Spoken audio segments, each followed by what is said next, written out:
Bom dia. Hoje resolvi falar um bocadinho sobre a parentalidade. Ou sobre a maneira como às vezes a parentalidade destrói por completo ou acaba de destruir aquilo que já existia. Atenção que eu não estou a fazer este vídeo para dissuadir os casais de terem filhos, muito pelo contrário. Só acho, a sério que não, só acho que já que nos vamos meter em alguma coisa, não é? Mais vale sabermos de antemão aquilo em que nos vamos meter, não é? Obviamente que nós sabemos que há várias pessoas que têm filhos por acidente e que nunca se chegam a adaptar a isso, ou outras pessoas acabam por escolher nem sequer vir a tê-los. Há pessoas que têm filhos por acidente e que acabam por se abrir a receber isso e a achar que foi uma dádiva e etc.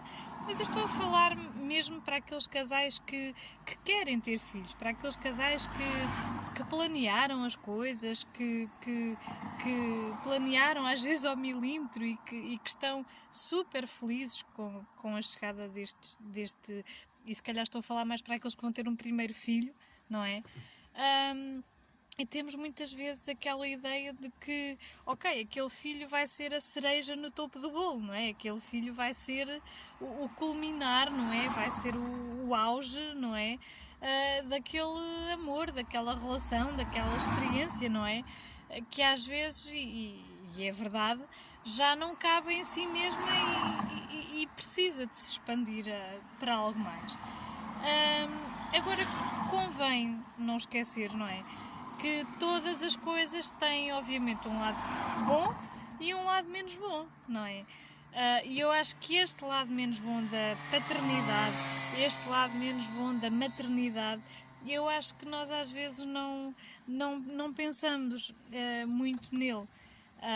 E achamos que nada vai mudar, e não é a primeira vez, não é a segunda, não é a terceira, que eu às vezes estou a falar com casais que estão à espera do primeiro filho e que me dizem, mas isto não vai mudar nada, isto vai ficar tudo igual, do género. Quer dizer, eu acho que é a mesma coisa que daqui a bocadinho irmos à SIC Notícias ou outro canal qualquer e ver que vai um asteroide colidir com a Terra e dizermos não, mas não vai acontecer nada, isto vai ficar tudo na mesma, não vai haver problema nenhum. Eu própria já passei por isso há 4 anos atrás, quando tive o meu filho. E lembro-me, por acaso, de estar a comentar com uma colega minha, estávamos a falar pelo Messenger, com uma amiga minha, aliás, e eu estava-lhe a dizer, pá, isto não, até agora não mudou assim nada de especial. E depois comecei-lhe a descrever uma data de situações e ela disse, pá, tu estás a dizer que não mudou nada, mas depois estás-me a descrever toda uma quantidade de coisas que são uma revolução em si mesmas. E só depois é que eu vi que ela tinha razão. E ainda estava só grávida. Portanto, aquilo que eu quero dizer é, obviamente, que um casal pode se dar muito bem, não é? Mas mesmo que o casal se dê muito bem, às vezes o aparecimento dos filhos pode fazer com que de repente as coisas comecem a não funcionar tão bem. Ou às vezes pode haver um casal que já tem as suas fragilidades, não é? Mas que vai conseguindo geri-las e a partir do momento em que tem ali mais aquele elemento, acaba por deixar de conseguir gerir a relação e a situação. É importante lembrar que a própria gravidez e depois a seguir o nascimento do bebê vai implicar vários pequenos processos de luto por parte da mãe. Vai implicar vários pequenos processos de luto por parte do pai, ok? E vai implicar um processo de luto do próprio casal entre a relação que eles tinham antes e a relação que vão ter depois. Eu não estou a dizer que as coisas vão ser para sempre uma desgraça, não é nada disso. Agora, o que não podemos é esperar que de repente nos acontece um filho e que não muda nada na nossa vida, que não muda nada dentro de nós, que não muda nada na nossa maneira de ser, que não muda nada na nossa maneira de nos relacionarmos um com o outro. Reparem que naquele momento nós temos que arranjar espaço para outra pessoa naquela relação, a chamada triangulação, Mas é um espaço, não é um espacinho, é um espaço enorme que às vezes nos distancia de uma maneira que nós pensávamos que era impossível, ok? Além destes processos de luto, não é?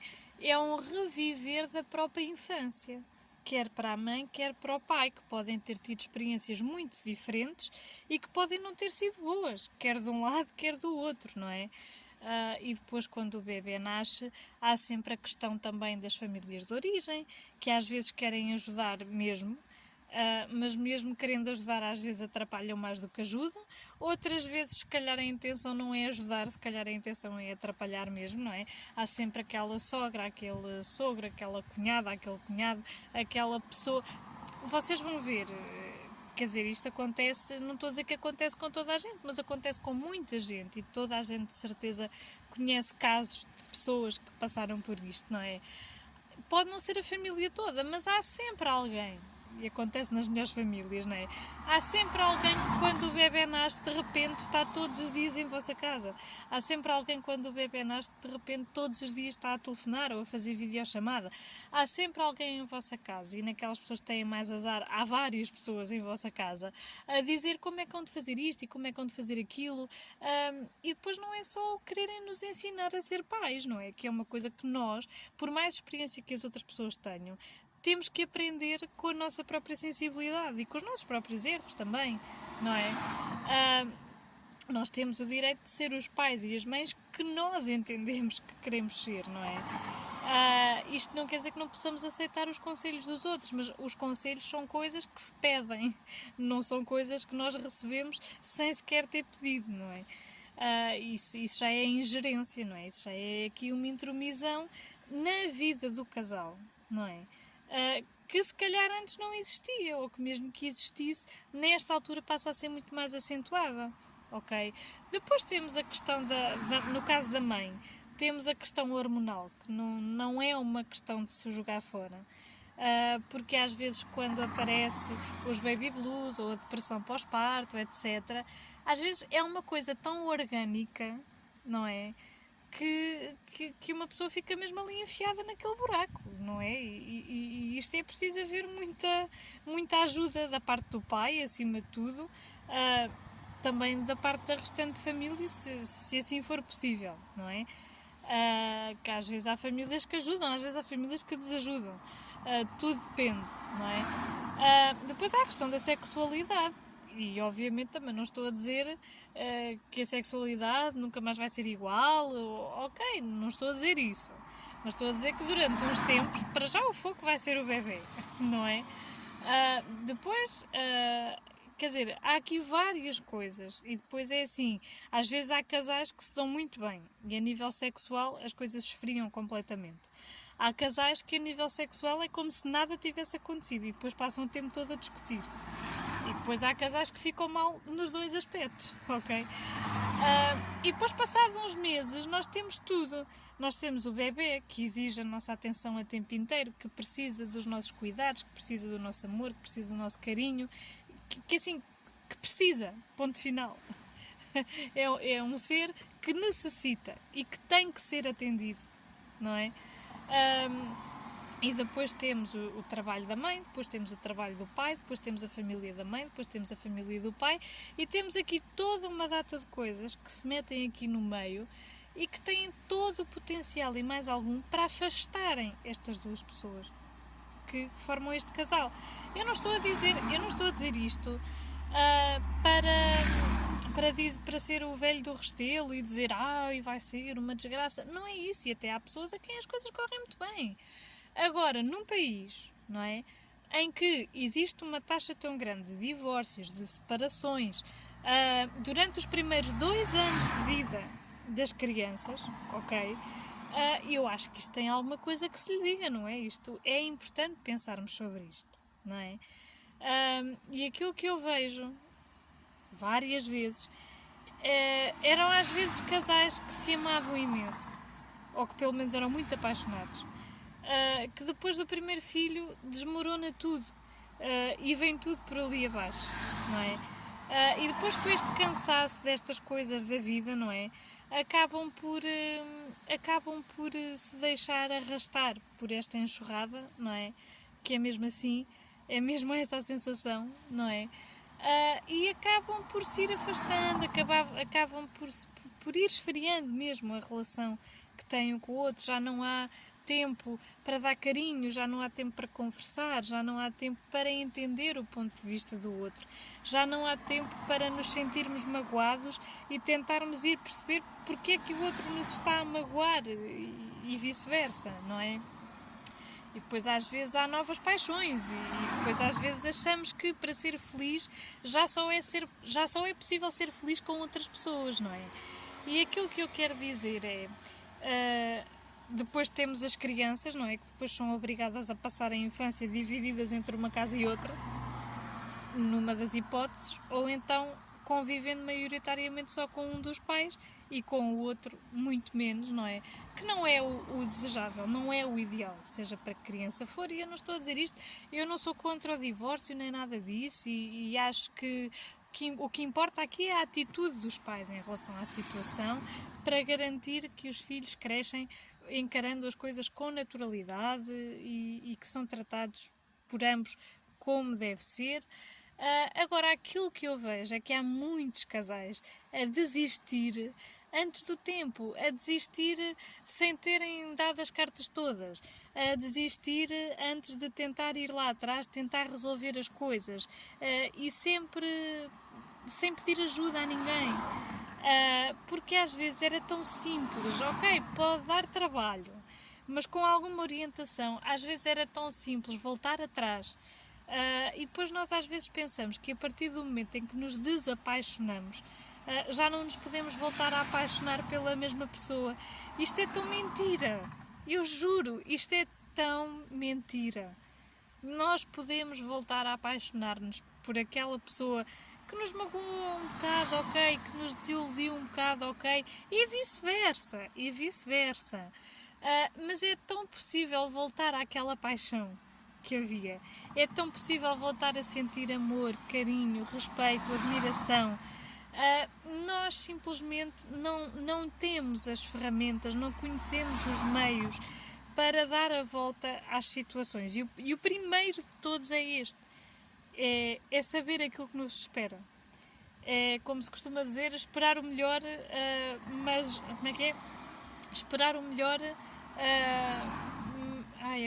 Agora já não me lembro.